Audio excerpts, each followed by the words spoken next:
Welcome to the Monday, December 15th Board of Education meeting for the East China School District. We will start with a moment of silence and pledge of allegiance, please.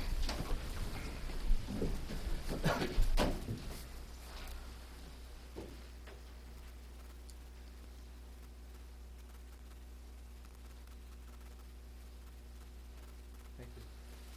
I pledge allegiance to the flag of the United States of America and to the republic for which it stands, one nation, under God, indivisible, with liberty and justice for all.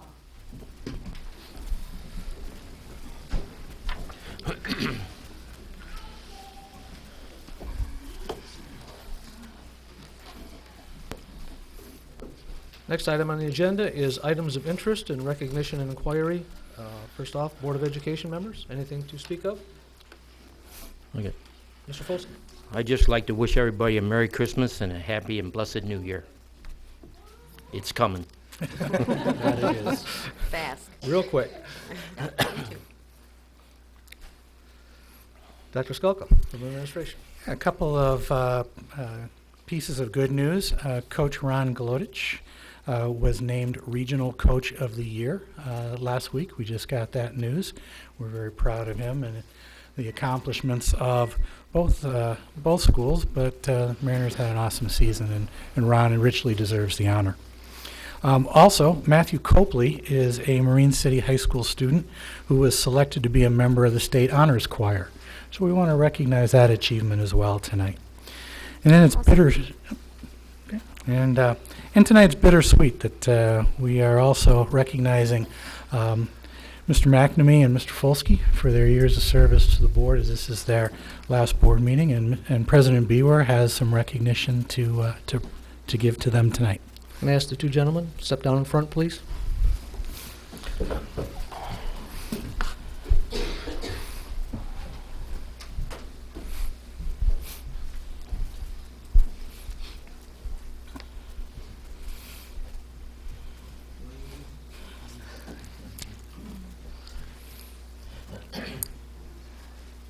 It is with great honor and sadness, but much gratitude to Mr. McNamee and Mr. Folsky for the years they've devoted to the East China School District, to the students and staff. Mr. McNamee devoted 10 years of his life to being here, and we thank you very much for that, sir. Thank you.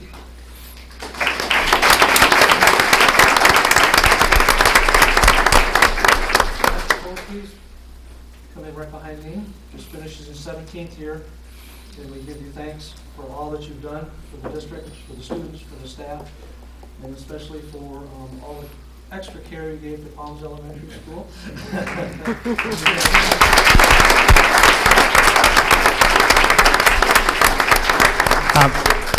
At this time, It's been an honor and a blessing to serve this community and the school district. I really appreciate it, and thank you for all your input. okay. Well,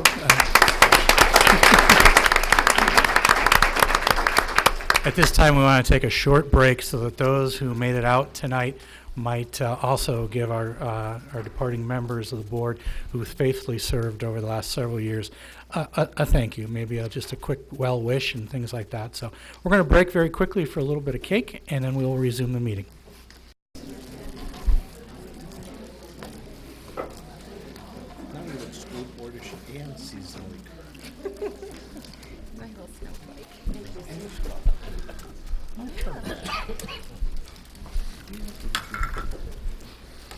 Thank you for the cake.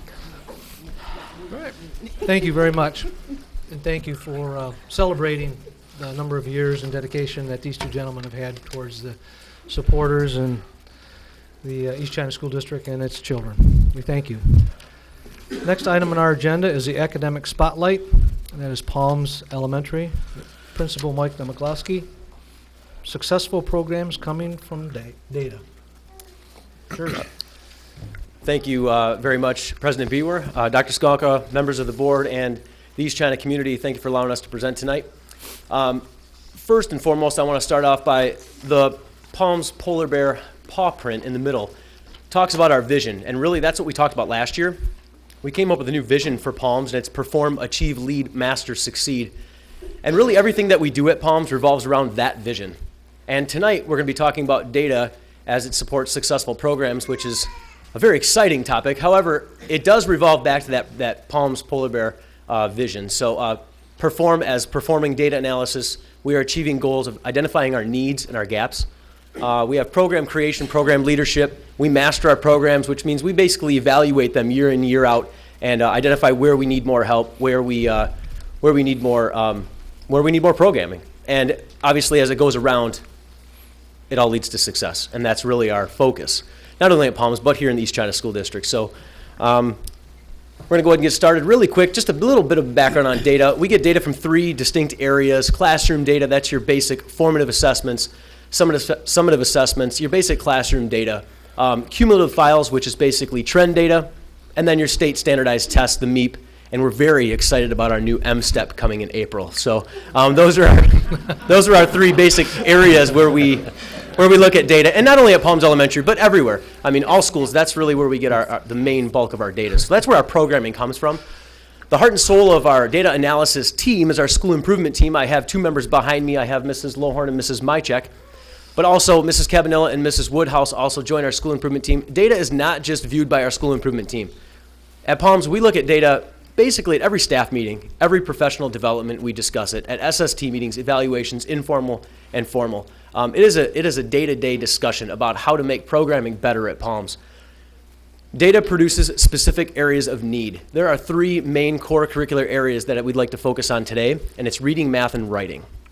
The data that we analyzed at the end of last year and beginning of this year, reading, we found that the gaps that needed to be focused on were fluency, word recognition, and comprehension.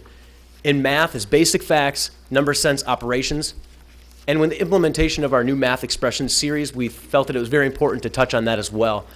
And then in writing, grammar usage and prompted writing. Now this is all on top of our outstanding curriculum, so these are programs that assist and supplement the curriculum. I'm going to go ahead and turn it over to Ms. Mychek, who's going to talk about our interventions in programming, reading, and math. Thank you, and good evening.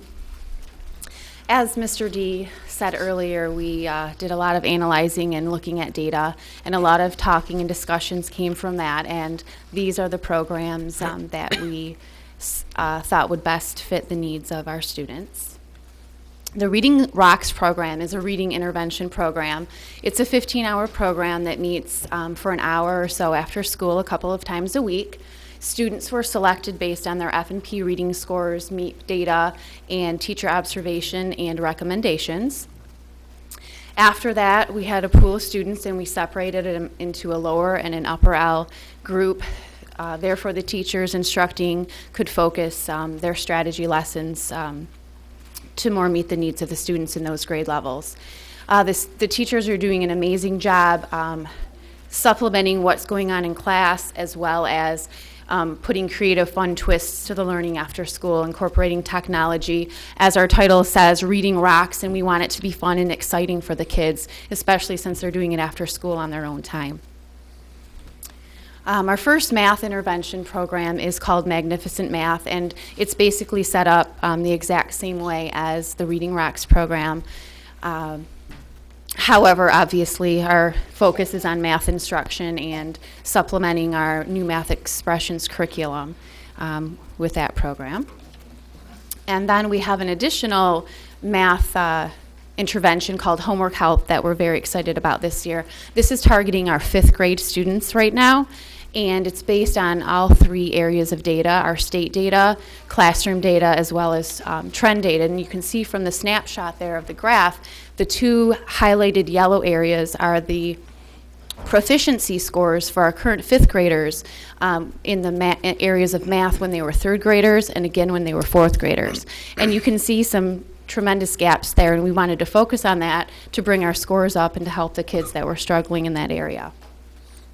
So we have a homework program where struggling students are paired with peers in their own grade that have volunteered to stay after school and work with the kids a couple days a week. And first they focus on homework and getting that complete and up to date, and then after that they go through and do some online activities or other things that the teachers have supplemented and want them to work on.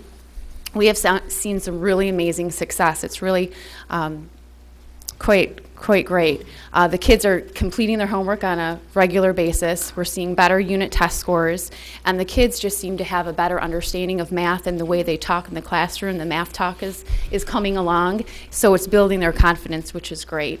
And then also the peer tutors are showing a leadership role, among their classmates and also reinforcing their math skills as well. So we're excited. We're hoping that we see improvements again in our data when we analyze it next year. And then we want to expand our program to the 4th graders starting in the winter. And now Mrs. Lohorn is going to talk about some of our writing interventions. Thank you.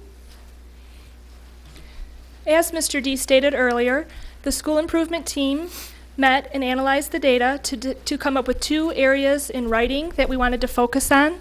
This year we came up with 2 additions to our program. The first one is Common Core Daily Practice. It's a K-5 initiative. It is based on grammar, usage, and mechanics for the first 4 days of the week. On the 5th day, teachers have an optional assessment of the week's skills that they can use in their classroom. We decided on this program because it provides consistency of Common Core language and a spiraled alignment of skills. The second area is called Polar Prompts, Polar after our mascot. Basically, it's an on-demand prompt writing. All students drop everything to write to a prompt at the same time, kindergarten through 5th. The staff work together to differentiate the expectations, the requirements, the rubric. Mr. D announces the school-wide writing prompt. Students take the first 30 minutes, like I said. He then meets with one student from each class at lunch to go over their writing pieces. Teachers then spend time with their class after each writing session to pull pieces of authentic writing and use the rubric to analyze and help improve their writing. We have 2 examples of our rubrics. On the right side, you'll see a 4th and 5th grade rubric. It's similar to what they will likely encounter on the M step in the spring. And then we differentiated it on the left for our kindergarteners. We felt it was really important that they started taking part of this process, writing to a prompt, looking at a rubric. It's a little bit different at the kindergarten level. It's a whole class activity. And tonight, we brought with us Mackenzie Martin. She is a kindergartner at our school, and she's going to share her class writing piece.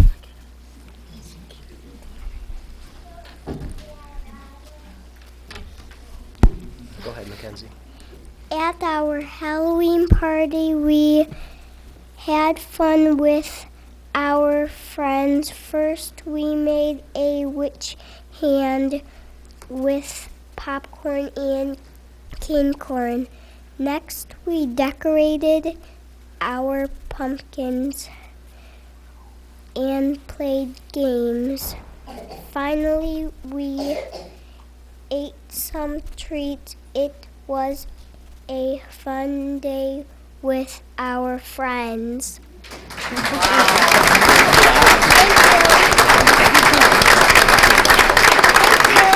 Thank you.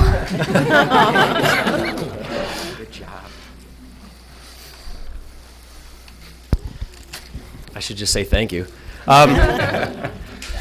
Thank you, Mackenzie. It's tough to follow that, but at Palms, obviously, just to end and just to conclude, we analyze data constantly at Palms, just like in all the buildings here in East China. We are going to continue to create programming, not only for interventions, but to suffice for all of our students at Palms Elementary. So we're looking at programming for like things like that in the future. We're going to continue to look for other ways to improve our instruction. Teachers at Palms are very on board with professional development. They actually did a 10-day Twitter challenge, and I have every one of my general ed teachers complete that challenge. So it's very exciting times going on at Palms. And to conclude and to end, once again, everything at Palms Elementary does revolve around that vision to perform, achieve, lead, master, and succeed.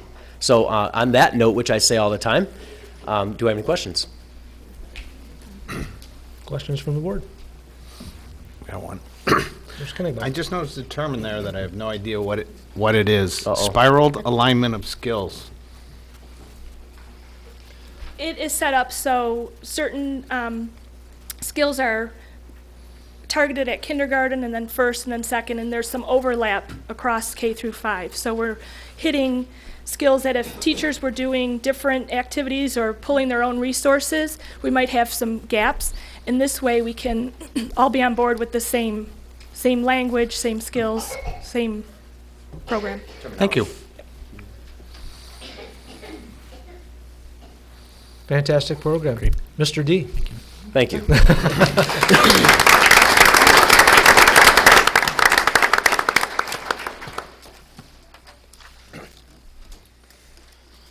Next item on our agenda is the Career and Technical Education. Catherine Woolman, Secondary Curriculum Coordinator.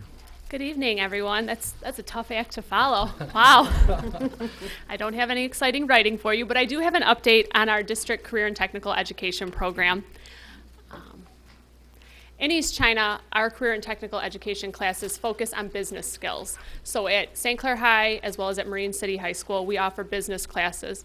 And through those classes, our students are exposed to skills that they will be able to apply in the business world, career choices, and we give them some information that hopefully will allow them to become knowledgeable consumers in the future. The classes that make up our business department are Business Essentials 1 and 2, Accounting 1 and 2, and Financial Management.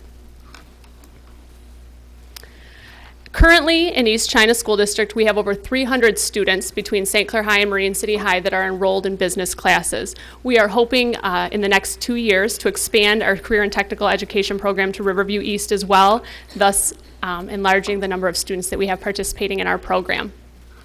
Some of the statistics about the students who are graduates of East China but have gone through the business program. The RISA oversees our career and technical education program, and they survey the students after they've graduated. And some of the statistics coming out of those surveys show that 81.5% of our completers are now employed full-time in the field that they studied in high school. 69.6% of them continued their education towards an associate degree in the field of business, so in the field that they were studying at Marine City High or St. Clair High. Students leaving East China are finding work in the business field or their CTE field while working towards an associate degree at a higher rate than any other program in the state of Michigan. We were recognized by the St. Clair County RISA last year for the success our students have once they leave us. Some of the current projects that they're working on this year: in the Business Essentials 2 class, particularly at St. Clair High, they are opening and developing a school store, the Saints Emporium. And Marine City High is marketing nonprofit organizations and working on school-specific marketing projects. I know they've worked a little bit with Mrs. Frank and the K-12 boutique on renaming it and getting some advertisement out in the community, so we're putting them to work even within our own community. Business Essentials 1, they are working on basic skills, developing business plans, interview and resume day, entrepreneurship skills. In the accounting class, initially, they work on the basic accounting cycle, and then they begin working on how to use payroll systems, merchandising corporations, and then we will ultimately put them to work in their school stores, keeping track of the books for the stores.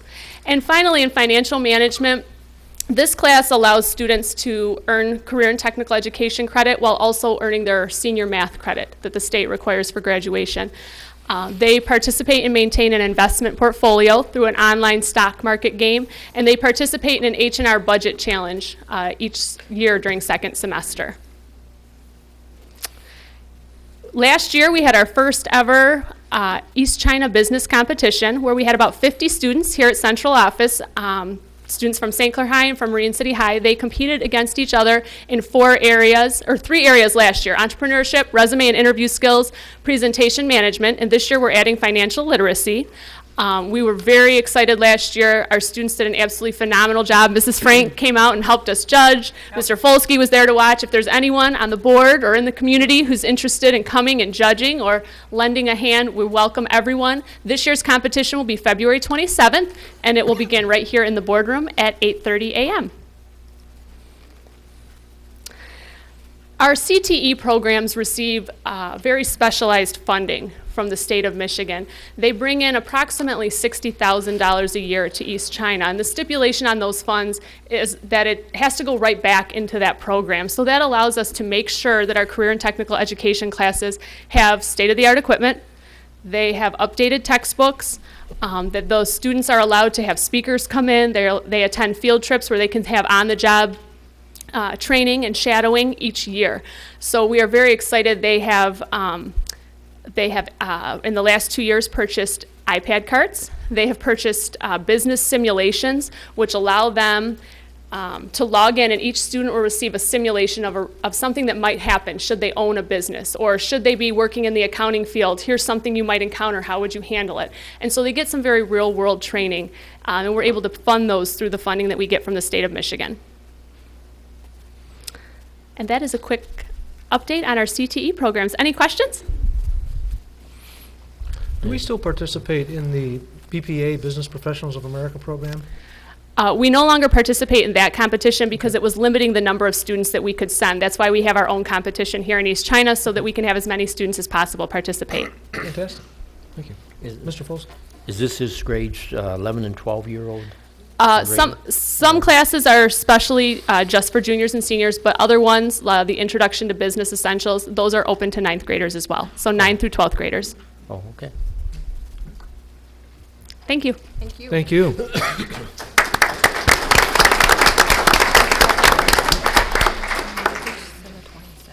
Next item on our agenda is the consent agenda.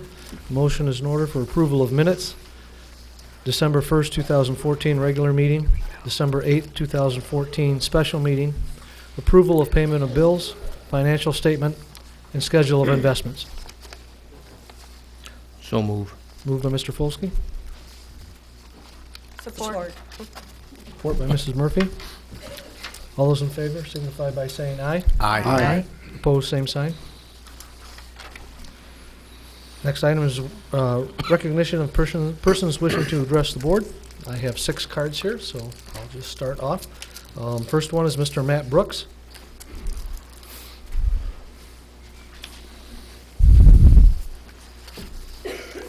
Good evening. Maybe I'm too tall for this level. Maybe it works. Maybe it's better that you don't hear me. I don't know. The first thing I wanted to ask about, although I know you're not going to respond today, so maybe it's a comment, is that I think it's disrespectful to the public to have the public comment segment before the end of the meeting. I think the respectful thing to do to the public would give us a chance to have comment at the end of every meeting, so that we have the opportunity to digest what's happened in that meeting and then comment at that time. To have a comment at this stage in the agenda, I find absurd with all of the additional business to be talked about.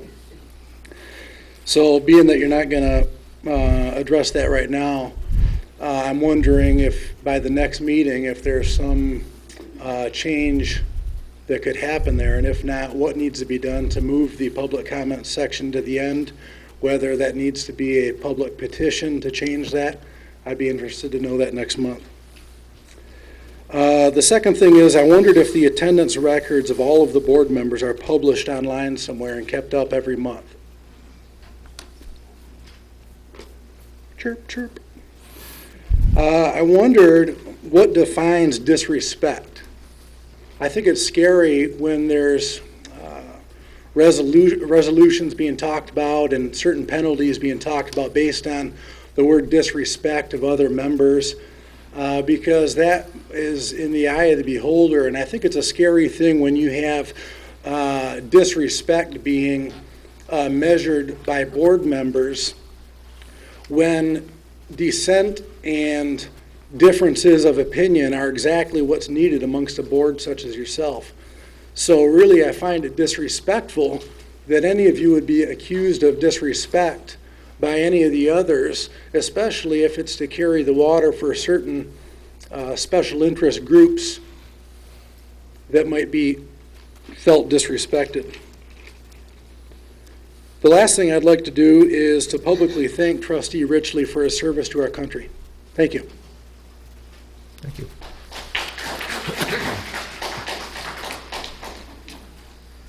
Robert Quarry.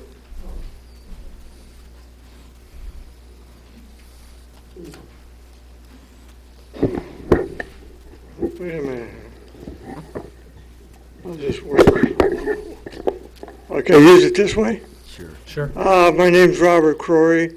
I live at 6666 Glover Road, China, Michigan.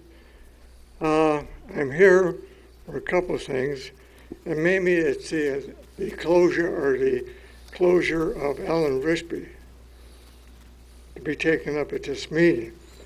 Now, in the Times Herald, he listed a reason of why he wasn't at some of these meetings. He couldn't make it because of the time. He offered to come at 7. Nobody would agree to that. And because he was having maybe a reserve meeting or he had to go to work, he couldn't make these meetings. These excuses are fine with me. And if the board members didn't want to accept them, they're at fault. I don't know if this board has any legal right to make a closure, or we say the definition of closure is shut up and go away. I don't think there's any legal grounds this board can make anybody shut up and go away. So that's that. Now on these school closings, all these committees are batting around. You're never going to get 100% to anybody to agree on them. The board's elected to make a decision. The superintendent makes a recommendation and get it over with. Don't keep dragging it on. Okay, that's all I got to say. Thank you.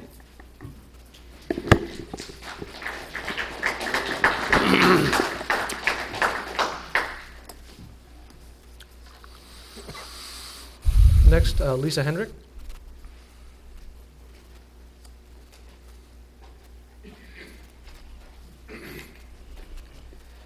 I read the article in the Times Herald with discuss about what the board is trying to do to Alan Richley. What's wrong with this board? Well, I know the answer to that. People get elected to boards and then they forget who they're here to serve. That's one thing that Alan doesn't ever forget. He was elected to represent the voters and students of this district, and that's something he does very well. I know this young man is always properly prepared. The only time he may not be is because he was not provided the proper information. Getting information out of this school district is like pulling teeth. If it weren't for Alan, and the people wouldn't know about half the issues that you people vote on without discussing them in public. When you vote on an item without discussion, it's obvious you've had your discussions behind the scenes. That's totally improper, but it happens quite frequently.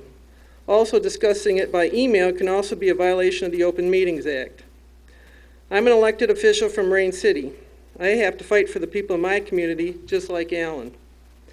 It's really sad that we have a district that continues to hide and keep the public uninformed.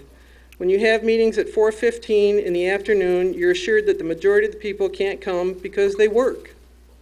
This is the same tactic that Marine City's Tifa board uses. They have a meeting at 4 p.m. so people can't attend.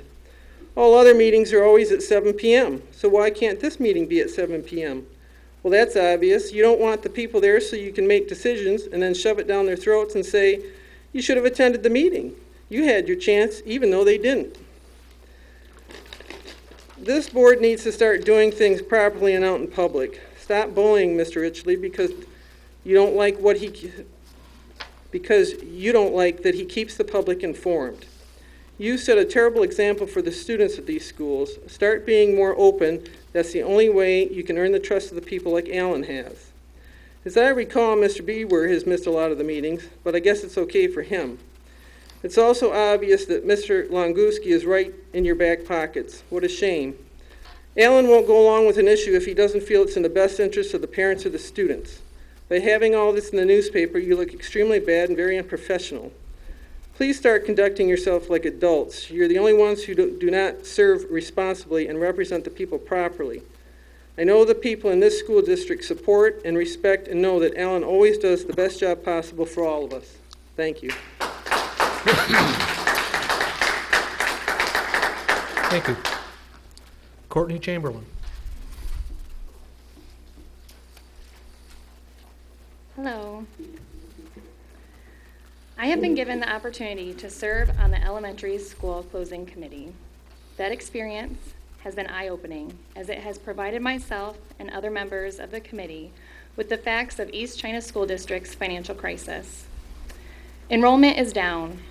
Families are not having as many children as they once were, and now districts are struggling to catch up with the times and close the gap between income and expenditures.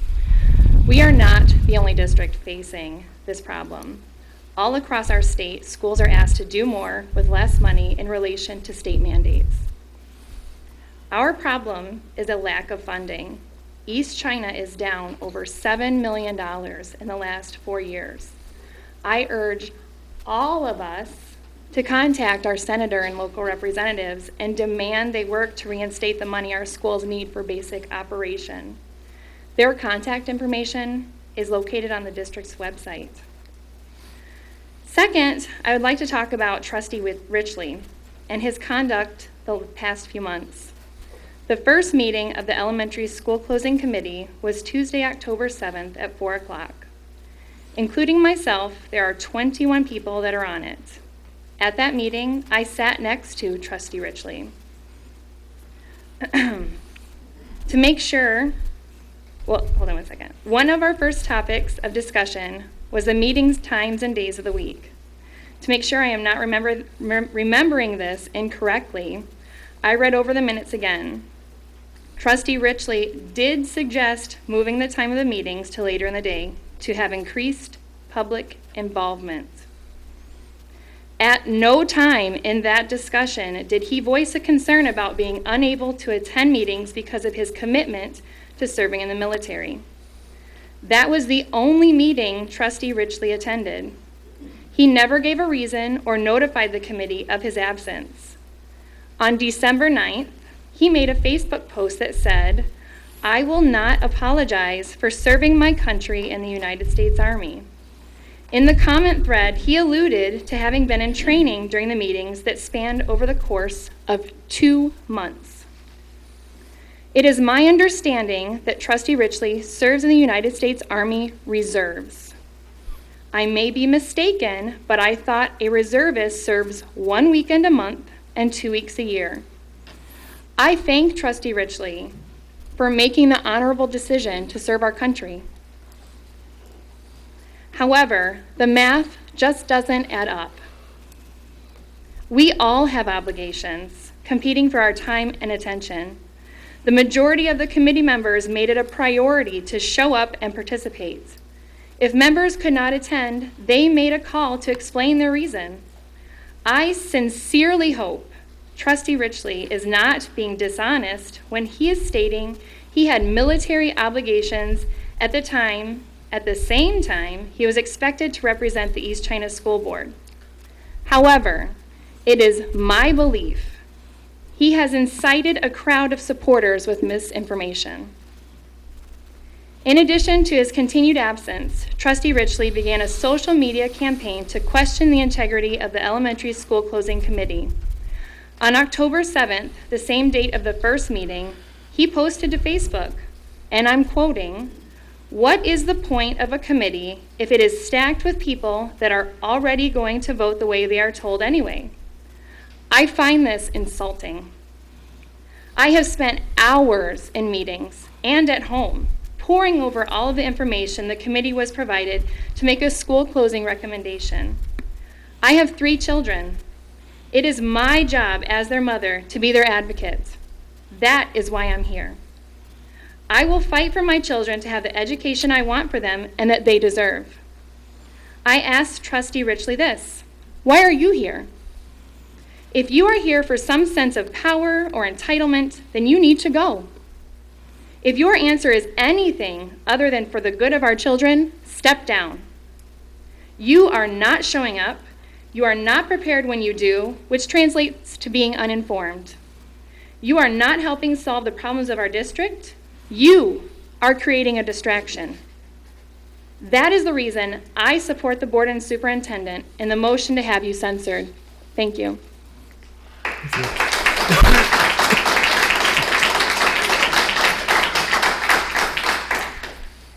Next, Dr. D. Shaw.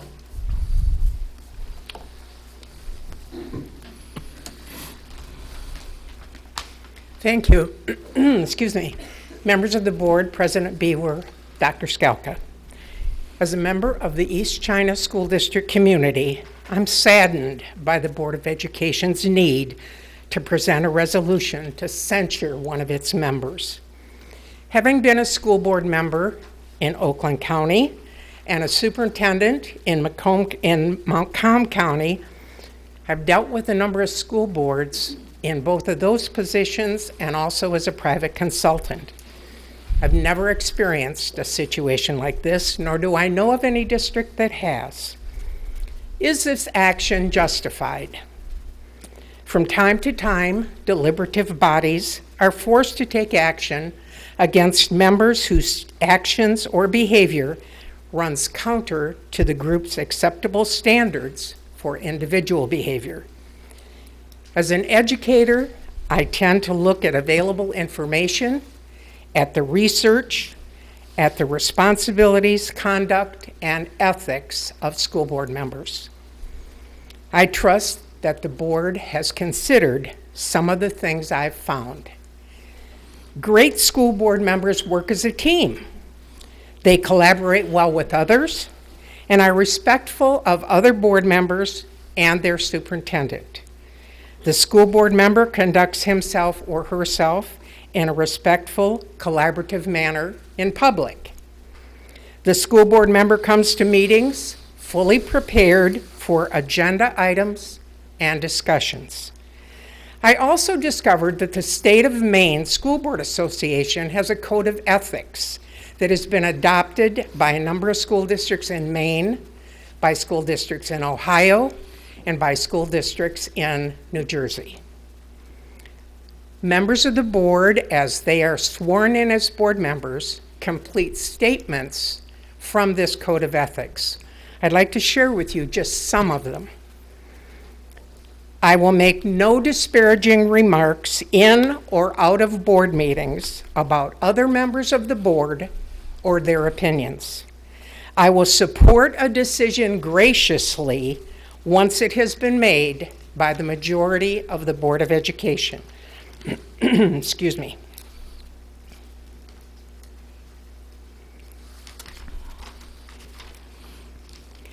I will not discuss the confidential business of the board in my home, on the street, or in my office, because the place for such discussion is the school board meeting.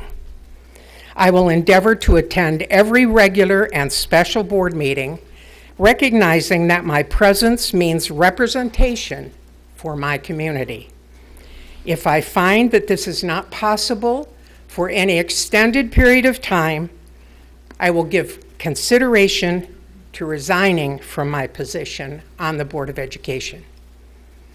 If the East China Board of Education has, at a minimum, considered items such as these and found them lacking in the individual member in question, then I fully support the resolution to censure. Thank you.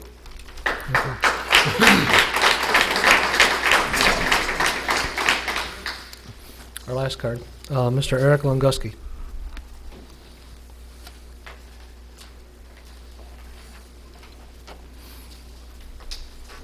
Good evening, President Bewer, members of the board, Dr. Skalka. Tonight will be the last school board meeting for a couple of fine gentlemen. I want to take a moment to recognize that. Mr. McNamee, I would like to thank you for the 10 years of service and the jolt you brought to our school board. Many times you simply listened and you said nothing when you deemed the conversation was going as you thought it should. On the other hand, when you discussed a topic that you felt strongly about, it was no nonsense and was to the point. Your thoughtfulness and at times emotion was greatly appreciated in your comments. You cut to the chase and your frank, open comments carried the day. Many times your action reminded me of a school board member from Peck that I thought an awful lot of. Mr. Folsky, you have earned the title of a good guy. I have never heard anyone say a bad thing about your character. I must admit, a couple of things you've said over the years have shocked me, okay? But I will never question your intentions and that you always put our students first, always. John, you always have a smile on your face. You greet people with a genuine hello and a handshake. And you take your role on the school board seriously. You have contributed greatly to our school district, and the time you have committed to our schools cannot be understated. You volunteer at Palms, you are a beloved individual. You coach, or you officiate games. We have a great relationship with coaches and players, and you give little words of wisdom along the course of a game. I've seen that take place. And of course, you serve your time on the school board for 17 years. I wasn't sure how many years that was. That's an awful long time. Not to mention, prior to that, you were at Anchor Bay for 18 years. Is that correct? Correct. And so your dedication is unquestioned to the students of this area. Mr. McNamee and Mr. Folsky, you have given them your time to make the East China School District a better place. I can only guess at the amount of stress you endured while trying to do the right thing for our schools. It is a thankless job that you guys volunteered to do for the amount of money that you make, which for the record is nothing. It is a thankless job except for moments like these. Gentlemen, thank you for all you've done for our schools and for the manner in which you've conducted yourselves throughout all these difficult times in the last 10 years, 17 years. Your efforts are truly greatly appreciated. Thank you very much.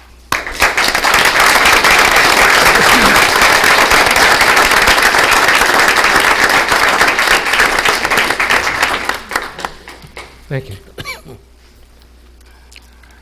Next item on our agenda is our reports. Superintendent report. Dr. Skulka. Sure. Excuse me. We had student advisory, which is a quarterly meeting of high school representatives, juniors and seniors from our 3 high schools, and myself and President Bewer attended it as well. Just a quick update as to, again, there isn't a better time than the time you spend with the students in the building, whether it be in classes or in a meeting like this. Our students, just to report, we asked what's going really well, what do they like about the school year, and students from both Marine City High School and St. Clair High School were very much appreciative of the new seminar programs in each building. Seminar is approximately 20 minutes tagged into their day, in which they have the opportunity to meet with teachers that they might not have the opportunity to, either because of after-school commitments for athletics or drama or things like that, or in some instances, I know at Marine City High School, they will do their some of their assemblies and class meetings and other things during this time, so as not to take instructional time out of class, miss a class or something like that. Specifically, it's an opportunity also to make up quizzes, to get homework, to get help and things like that, and they are very much appreciative of that opportunity. I visited both buildings during seminar time. It is time that they are using very wisely. I think they appreciate it because one of the other things we discussed was they're pretty darn busy right now. You talk about us and our hectic lives and things like that, and working and parenting and all of that. Don't forget, our young men and women are working extremely hard. Classwork, extracurricular activities, athletics, community service, all those things that they are doing, not just to build a resume for college acceptance, but also because they're genuinely interested and want to give back as well. But all of that, of course, takes time. Our seniors are getting their college admissions back steadily.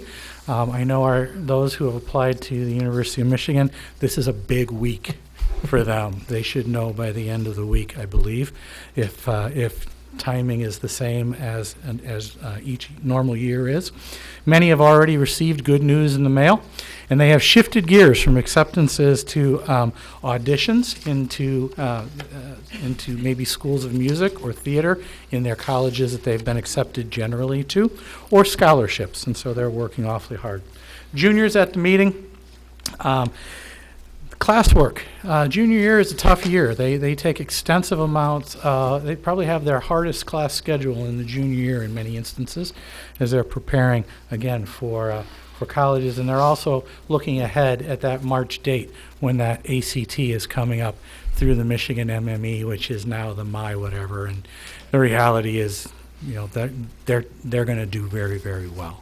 So, very pleased and time well spent, and I appreciate the time with them, and I appreciate them. Mr. Bewer, President Bewer? Just to add on to that, the students that are in that meeting with us, there is no question in the minds of any of them, they're going on to college. They've all picked their careers. They know what they want to do, whether they're an 11th grader or 12th grader. They know they're going on to secondary education. And it just makes you feel proud as to how the passion that comes out of these students' voices and how they drive themselves and tell us how they're driving themselves to get there. And not to say that they don't give us a hint once in a while of something we need to do new. And that's a good reason for having these meetings, but they are just wonderful. Thank you. And we tend to use the default word college. It really is post-secondary education, as one young man is looking at a very specific trade that he's going to be pursuing, a very small niche trade that has a very high probability of job placement once he's through. But it is post-secondary education, and they are certainly serious about that. The second piece on the agenda is a January 29th special board meeting. I have confirmed with Dr. Charles Andrews of MLI, and that's the Michigan Leadership Institute. That is the group that completed the most recent superintendent search under the leadership of Dr. Tim Edwards. Dr. Edwards has retired for good, and so that's why Dr. Andrews is taking over. And he will meet with our remaining board members and our 2 new board members and myself in a transition meeting, the purpose of which is to, again, review roles, talk about communication between the board members themselves, communication between the board and the superintendent, and the board, the superintendent, and the community. So we're looking forward to that special board meeting. And again, that is on the 29th at 7 p.m. I take it since it's in the boardroom, it's going to be a formal meeting? Yes. Okay. I mean, what we will do, though, is we were going to probably set up tables so that we can sit down and speak to one another and speak to Dr. Andrews, let him lead us, and then we'll set up chairs around, because certainly whenever the board's meeting, it's an open meeting. Okay. Thank you. Thank you. Next item on our agenda is information discussion items. First item is the 2014-15 budget revision.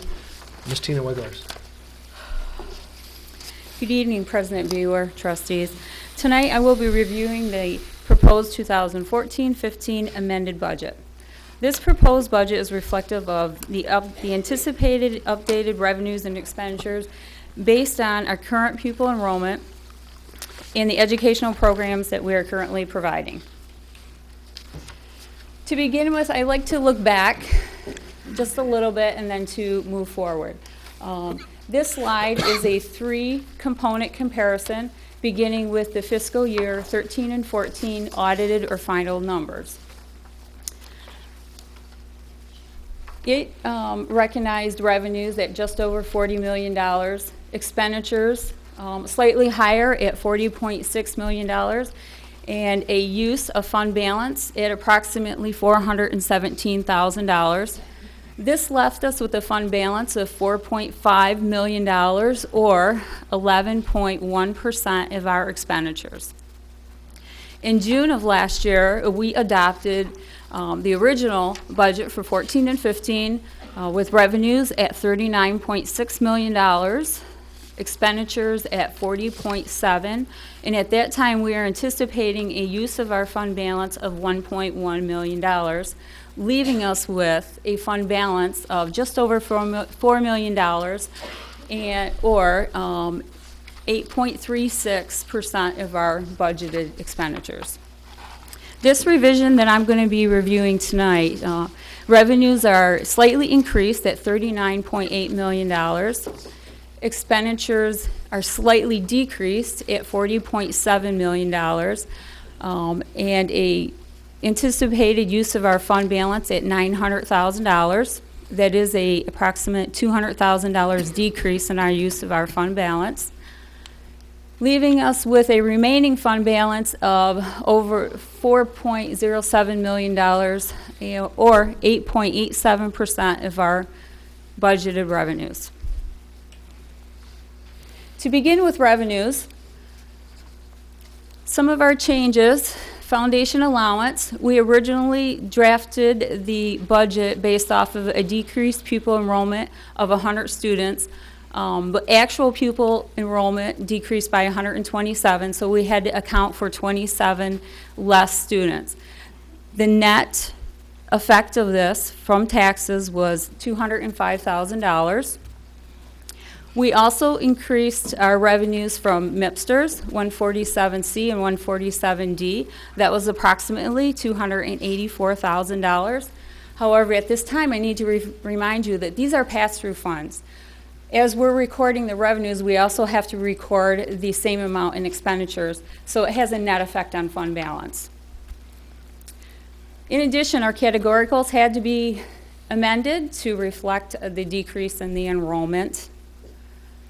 Federal sources received an amendment to the GSRP program expansion and our Title I and II allotments and carryover for last year and this year. So if we look at our local revenues, they increased by $254,000 over our original budget. State sources decreased by $170,000. Federal was approximately $60,000 increase, and minor adjustments in the other category. These all netted an increase of revenues at $157,000. If we look at this in another little summary way, you can see Title I and Title II and GSRP, we increased revenues at $99,000. The foundation allowance net of taxes, as I previously stated, was a decrease of approximately $205,000. Our MIPSTers, 147C and D, brought in $284,000, then the other at $21, it totaled the $157,000. Moving on to the expenditures. The expenditures have been updated to reflect changes in our staffing levels, our healthcare cost, the MIPSTers 147C, 147D, and various other expenses. There is also updates to the anticipated utility cost. We incurred astronomical utility costs last year, but there are some reductions that are baked into this. We also had some contracted service agreements that are affecting our cost, grounds maintenance and transportation employment contract. To focus on instruction, expenditures are reflected and amended at approximately $87,000 higher. The majority of this is the requirement of recording the additional 147C and 147D pass-through funds that I previously stated. Mm-hmm. The added needs is reflective of those same costs with a total of $325,000. Supporting services, there was a $370,000 net decrease. So out of all of the expenditures, there is a slight aggregate decrease in our expenses at about $45,000. And if you remember from back in June, I like to show expenses that are put together in a little different manner. I like to show them at the activity level based off of salaries, benefits, purchase services, supplies, materials, etc. Out of all of our function levels and all the different categories, the total salaries in this budget is approximately $40,000 less than the original budget. Benefits are primarily flat. Even though we had to reflect additional 147C and D retirement monies, there was reductions in FICA and healthcare costs to offset that. The purchase services are reflective at approximately $45,000 higher, and the supplies and materials are decreased by $85,000, and that is a direct relationship to the decrease in the utility costs. Capital outlay and other chargebacks pretty much balance themselves out. So of those categories, you can see it is about $45,000 less. So combined with the decrease in the expenditures and the increase in the revenues, it's a decrease burden to our fund balance of about $201,000. So what I don't have a slide showing the latchkey or the cafeteria funds, but if you looked at the detail that was provided to you in your agenda, there was no proposed changes. Both of those funds are pretty much in line with what we're anticipating from the beginning of the year. Can we go back to one of our very first slides when we were reviewing the fund balance? Sure. Way back in the beginning. first slide. First slide. First slide. Here we go.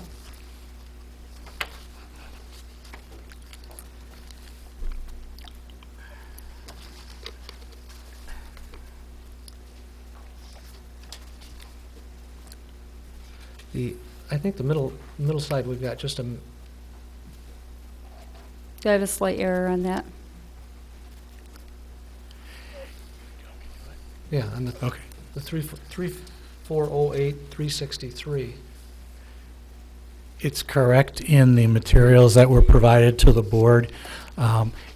If we ended 13-14 with a fund balance of 4.5, and we're going to be using potentially 1.1, then that Yes. fund balance needs to be approximately 3.4. The 8.36% is correct. I That is right. apologize for that error. And there's the similar on the far right, and again, the 8.8 is correct. I apologize for that. The figures are correct in our, but for the viewing public, they might figure our math is wrong. But thank you. Any other comments, questions? I did. Mr. Folsky. In revenue, you got local sources showing taxes increase. Yes. Do you see that continuing, or what does the state say about that? Well, I mean, that it's is 200,000, reflective. but if it continues on, Correct. That is reflective of the taxable values. right? But if you remember how the foundation allowance is calculated, it gives us a certain amount per pupil, but it deducts first the taxes that we collect, and it gives us the remainder. So it kind of skews when you're looking at a report, because taxes are reflected in the state portion or the local portion, and then the remainder of the foundation allowance comes up in the state revenue. So you will see the tax revenue So- going up, and then the foundation allowance is actually much higher when you look at the detail. But they net out to a decrease of $205,000. Okay. Is the taxable value of our non-homestead properties increasing? in our Yes, it district? is, that is correct. On source we got here, foundation allowance, it was 475 or 473,000 less. You originally based that on $100 a kid, a student, and then it went to 50. That we actually got 50 or 52 from the state. Is that where that 473,000 difference is, or? Well, the difference in that is it's the reduction of 27 students, but if you also look at the taxes, the tax revenue increased substantially. So I try to combine them, Mr. Okay. Folsty, because Excuse me. the taxes that we collect are a component of our overall foundation allowance. So you had the taxable value that increased, then the state will make up the difference. And it was the decrease of the 27 students. We receive $75.95 per student, $7,595 per student. Okay, that explains it. Thank you. Okay. No other comments? Thank you, Ms. Weiler. Next item on our agenda is the bus purchase resolution. Dr. Skolka? Yes, I'd like to combine both items B and E, B being the bus purchase resolution and E being the bond reissue resolution, re-and issue resolution. Tonight, you will approve a resolution that allows us to issue bonds per the successful November ballot election. That will allow us to acquire the monies, so that we then in turn next month can pass a resolution to be part of the MSBO bus purchase program, which will allow us then to seek bids that will allow us to buy the buses. So it's kind of a two-part situation. This month, we're going to pass a resolution to issue the bonds. We're not only issuing the bonds from the successful November ballot, but we're also looking to refinance existing bonds that are as a result of the tech bond or other outstanding bonds from previous issues. Again, we're hoping that those rates come back with some positive news that we can share into the future. But first, we've got to issue them, collect the revenue, so that we in turn can participate in the MSBO bus purchase program. Why do we participate in that program? Because that program allows us to seek bids from multiple bus companies, bus sellers, and as a result, we can get the best possible price for those monies collected. Questions? Yeah. Bus purchase program, Mhm. we're locked in for 5 years then with this No. thing because of, No, each year we will bring a resolution to participate in the bus purchase program. Okay. Because each year we will bid the buses. okay, so we're not locked in. I'd like to almost be locked in for 5 years, Yeah. because I only see bus prices going up over the next 5 years. That's what I was wondering. But unfortunately, we can't do that. Okay.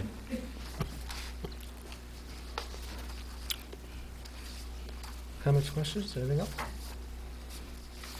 Okay. Next item on our agenda is the HS World League credit requirements. World Language credit requirements, pardon me. Mrs. Woolman. Good evening again.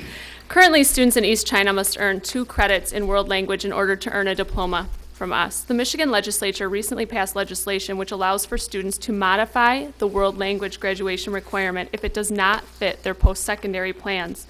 The legislation allows for a student to waive the second credit if they are participating in additional career and technical education classes or additional visual and performing arts classes. In order to allow our students in East China to modify their world language requirement, the district graduation requirement of 2.0 credits of world language would need to be modified to 1.0 credit of world language, which would still be in keeping towards their 22 credits in order to allow our students to modify their path. So what I'm asking you to consider tonight would be adjusting the district's graduation requirements. Instead of requiring 2 full credits of world language, that we as a district would require 1, which would provide our students the opportunity to adjust their courses based on their post-secondary needs. Questions? Was this just not a new state requirement several years ago? Yes. Okay.